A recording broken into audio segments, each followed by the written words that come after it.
وَلَمَّا بَلَغَ أَشُدَّهُ آتَيْنَاهُ حُكْمًا وَعِلْمًا، اور جب پہنچ گئے حضرت عمر بلوغ کو، علماء دین کہتے ہیں کہ صرف بلوغ نہیں بلکہ زیادہ عمر مراد ہے، اور اگر بلوغ مراد ہے تو پھر حکم سے مراد قوت فیصلہ، اور علم سے مراد علم الشرائف، علم التہذیب۔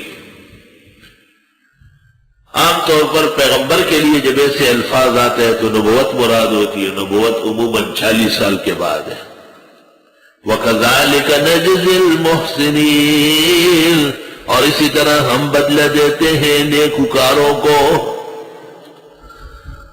عزیز مصر نے اپنی بیوی کو کہا کہ اس کو عزت دے، وہ ایسی عزت دینے لگی کہ خود ہی فریفتہ ہو گئی۔ اللہ، بس تاکیدات بھی عجیب ہوتی ہے۔ چنانچہ حضرت یوسف جب ان کے گھر میں رہنے سہنے لگے، حسین جمیل نوجوان تھے، اللہ کے پیغمبر مرسل تھے، خاندان نبوت کے چشم و چراغ تھے، انبیاء بنی اسرائیل کے سالار تھے، اپنے زمانے کے نبوت اور سلطنت کے عنقریب تاجدار تھے۔ کیا کمی تھی ان میں؟ یوسف زمانہ۔ تو عزیز مصر کی بیوی جو ہے وہ فریفتہ ہو گئی۔ وراودته التي، اور مائل کرنے لگی حضرت کو وہ عورت، هو فی بیتها، کہ حضرت اس کے گھر میں تھے۔ کتنا مشکل مرحلہ ہے۔ عن نفسه، ان کے جی سے۔ کہتے ہیں کہ یوسف علیہ السلام کو ایک دفعہ قریب میں بٹھایا اور کہنے لگی کہ آپ کے سر کے بال بڑے اچھے ہیں، خوبصورت زلف ہے۔ تو حضرت یوسف نے کہا تب کہ یہ سر عرش کے سائے کے نیچے اس کو جگہ مل جائے۔ تو اس نے کہا آپ کی آنکھیں بڑی خوبصورت ہے۔ تو حضرت یوسف نے کہا بشرطے کہ اللہ کے دیدار سے محروم نہ ہو جائے۔ اس نے کہا آپ کا چہرہ بہت رنگین ہے، بہت چمک دمک ہے۔ تو حضرت یوسف نے کہا تب کہ قیامت کے دن گناہوں سے سیاہ نہ ہو۔ اسی طرح وہ ایک ایک عضو کا نام لیتی تھی اور بات کرتی تھی، حضرت جواب دیتے تھے۔ اس دوران وغلقت الابواب، اور بند کرنے لگی دروازے، وقالت، اور کہنے لگی حیت لک، زر کا گانا فارسیان کہتے شتاب کٹ، حیتا و ہتا و ہیتا، قاری عبدالباسط بڑا میدان گرم کرتا تھا۔ اس میں فعل ہے ہاؤ مقرو، حیتا یعنی تعجل انتا۔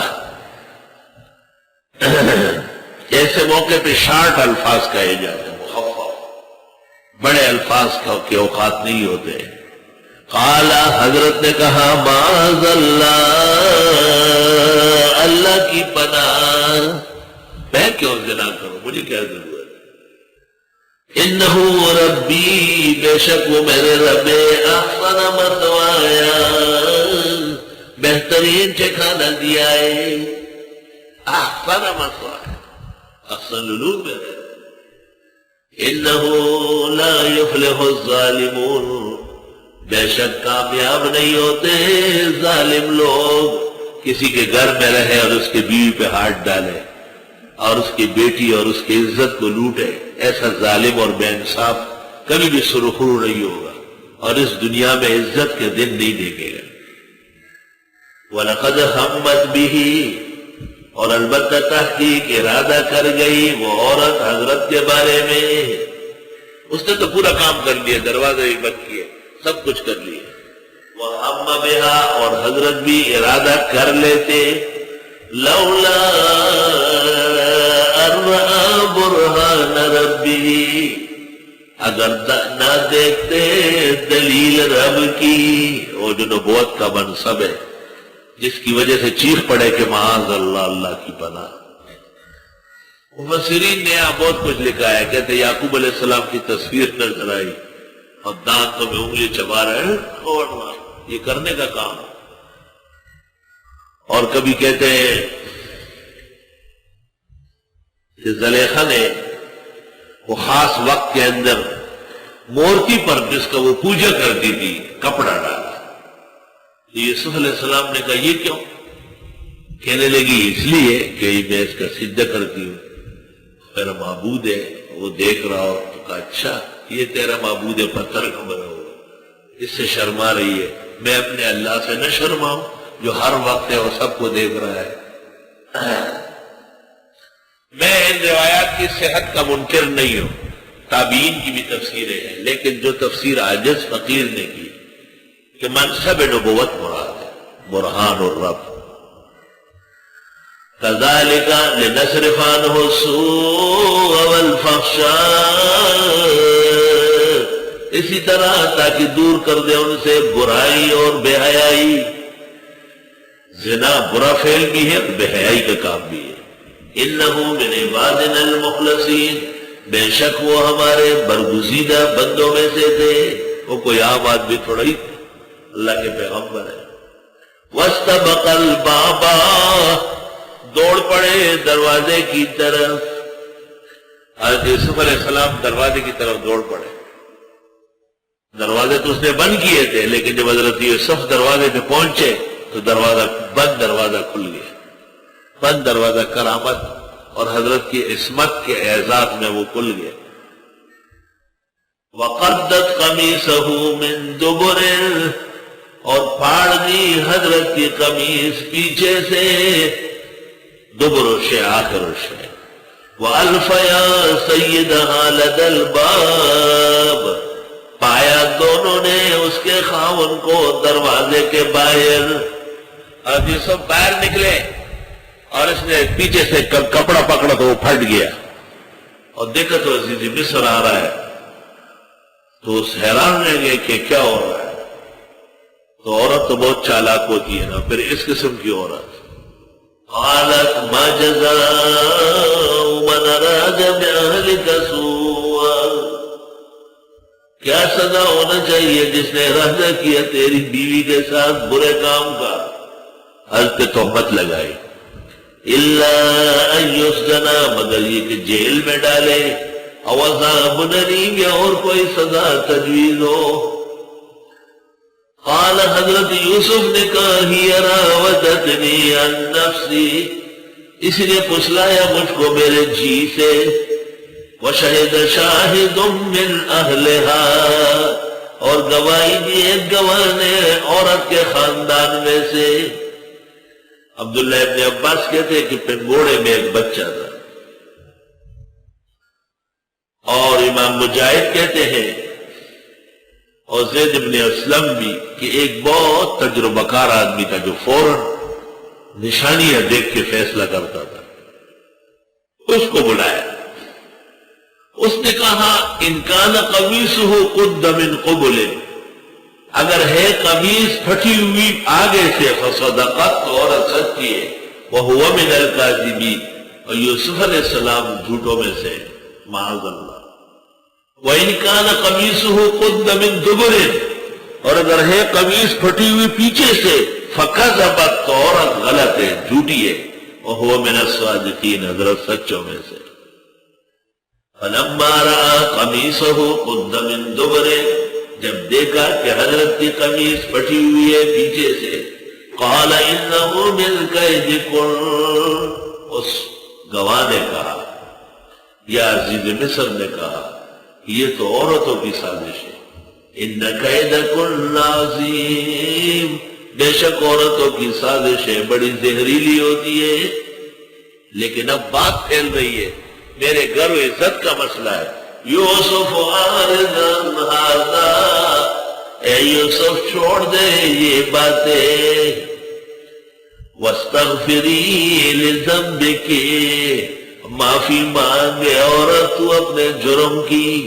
انکی کنتی من الخاطئین، تو ہی غلط کاروں میں سے ہے.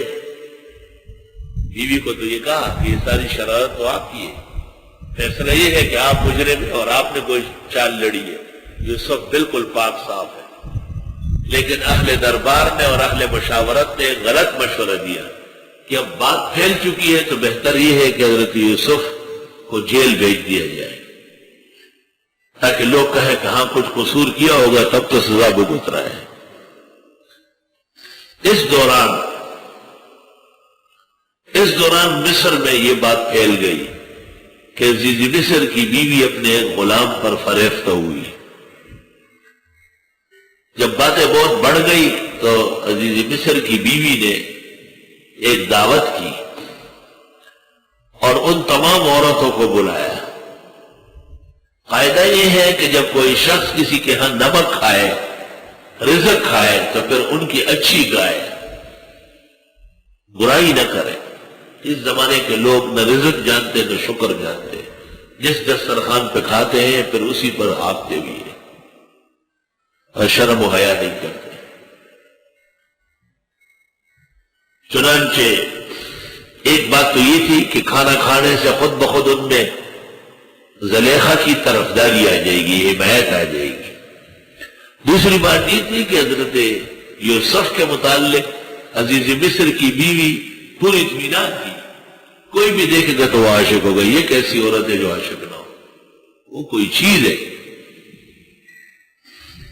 چنانچہ جب عورتیں کھانا وانا کھا کے، اور جیسے دستور ہے کہ کھانے کے اخیر میں پھل فروٹ کاٹا جاتا ہے، سب کو چھرے اور چاقو دیے جاتے کانٹے، اس دوران وہ تو بادشاہ وزیر اعظم کی بیوی تھی، اس نے حکم دے دیا کہ یوسف کو اس کمرے سے نکال کے وہاں لے جاؤ۔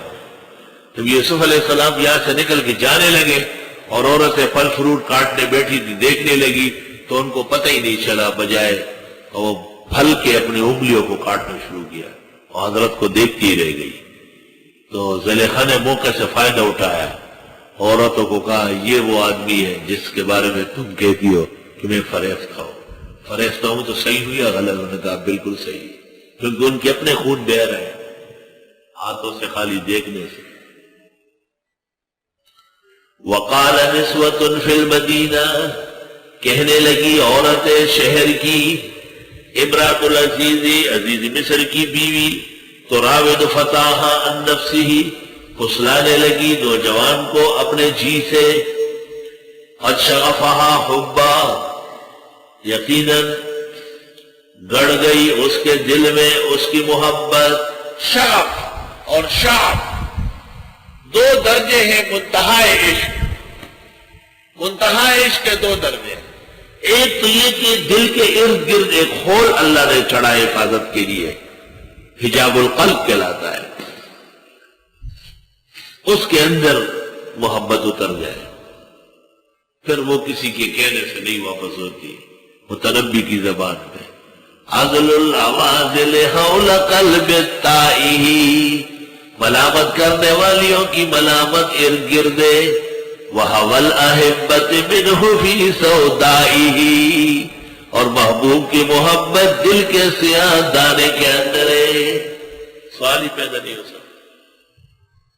اور لوگ کہتے ہیں کہ عشق ملامت سے بڑھتا ہے، عشق ملام سے بڑھ جاتا ہے، عشق دوسری چیزوں سے ختم ہوگا، محبوب کی برائی، دوسروں سے تعلقات کم، اس طرح یہ علاج ہے۔ کیونکہ انسان جتنا بھی کمزور اخلاق کا ہو لیکن شراکت بالکل برداشت نہیں ہے، اور محبوبہ کی تعریفیں حسن کی، اخلاق کی، کردار کی، چال چلن کی، یہ عشق کا مرض بڑھا دیتی ہے۔ مریض عشق پر رحمت خدا کی، مرض بڑھتا گیا جو جو دوا کی۔ قد شغفہا حبا، یقیناً حجاب قلب میں اس کے داخل ہو گئی محبت یوسف۔ ایک شاف ہے، شاف اس کو کہتے ہیں کہ محبوب ملے تو بھی پریشانی ہو۔ کتاب الاغانی میں ابن الجوزی نے لکھا ہے کہ حضرت عمر رضی اللہ تعالیٰ عنہ کو پتہ چلا کہ ایک نوجوان اپنی محبوبہ کی محبت میں بہت تڑپ رہا ہے، اس کا نام قیس تھا، مجنون کہلاتا تھا۔ تو حضرت عمر رضی اللہ تعالیٰ عنہ نے لیلا کے والد کو بلایا اور کہا کہ کسی کو تو دینی ہے، لڑکی ہے، تو اس غریب کو کیوں تباہ کر رہے ہیں؟ میں امیر المومنین سفارش کر رہا ہوں۔ انہوں نے کہا سر آپ کو ہو گیا۔ حضرت عمر نے کہا عمر سفارش کر، یہ نہیں بولے کیوں ضائع کر رہا ہے اس کو؟ تو حضرت عمر رضی اللہ تعالیٰ عنہ کے ارشاد پر لیلا کو بلا لیا گیا، بٹھایا، اور مجنون بھی کو بھی لایا گیا، بٹھایا۔ حضرت عمر نے کہا کہ یہ لیلا کے والد ہیں، میرے کہنے سے اجازت دے رہے ہیں اور میں آپ کا نکاح اس سے کراتا ہوں۔ تو مجنون نے دیکھا، کہا کہ یہ لیلا نہیں ہے، یہ تو لیلا نہیں ہو سکتی ہے۔ تو حضرت عمر حیران رہ گئے اور فرمایا کہ اچھا یہ شعف میں مبتلا ہو گئے، شعف میں، یعنی ہو کے بھی نہیں پہچان رہے، محبت بہت آگے بڑھ گئی، توبہ توبہ، مرض اختیار کر گیا، جس کو مالی خولیا کہتے ہیں۔ مجنون جو ہے یہ تابعی ہے، حضرت عمر کا خاص آدمی ہے، انہوں نے تو پورا پروگرام بنایا اس کا۔ لوگ سمجھتے ہیں کیسے مفروض ہے، مفروض ہے کیا ٹھیک ٹھاک واقع ہے۔ لا الہ الا اللہ تو پہچان نہیں رہا تھا وہ، یہ شاف ہے۔ شاف کا مطلب یہ ہے کہ موجود ہونے کے باوجود بھی حرام نہ آئے، تو بس مرنا ہی ہے، پھر اور کیا کرنا ہے۔ یہ شغف سے نکل کر شاف میں چلا گیا۔ مزید تفصیلات دردیر کی کتاب ہے، دردیر محدث ہے، اس کی کتاب ہے 444 صفحے کی، اس کا نام ہے کتاب العشاق، عاشقوں کی کہانیاں۔